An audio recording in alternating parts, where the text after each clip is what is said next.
తారక్ అన్న డైలాగ్ చెప్తాను ఈరోజు, వినండి.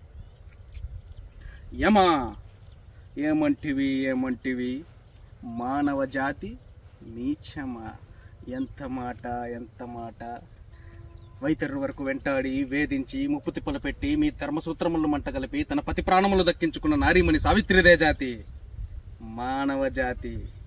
సాక్షాత్ తన భక్తితో పరమశివుడినే ప్రత్యక్షముగా వించి మీ పాసమును సైతం గడ్డిపోచగా నుంచి ప్రాణహరులైన మిమ్మల్నే ప్రాణభయములతో పరుగులెట్టించిన పసివాడు మార్కండేయుడిదే జాతి మానవ జాతి.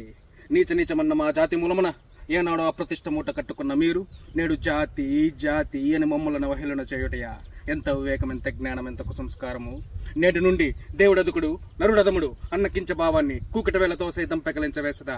దిక్కుల నెల అష్టదిక్పాలకులు, మొక్కులు పొందే ముక్కోటి దేవతలు, మనుగుడినిచ్చే పంచభూతముల సైతం జై హోన్ నరుడాను హర్షించే విధంగా ఈ సింహాసనం అధిష్ఠించదా? స్వర్ణమణమయ రత్నకృత అలంకృతమైన ఈ సభా మందిరమున అకుంఠిత సేవా దక్ష పరివార సమూహ మధ్యమున పూతల పరిరక్షణ ధర్మ నిలయమైన ఈ రౌరవమున సర్వదా శతద సహస్రద పాప పంకిలమైన కుల మత జాతి కూపములను సమూలముగా శాశ్వతముగా ప్రక్షాళన గావించదా?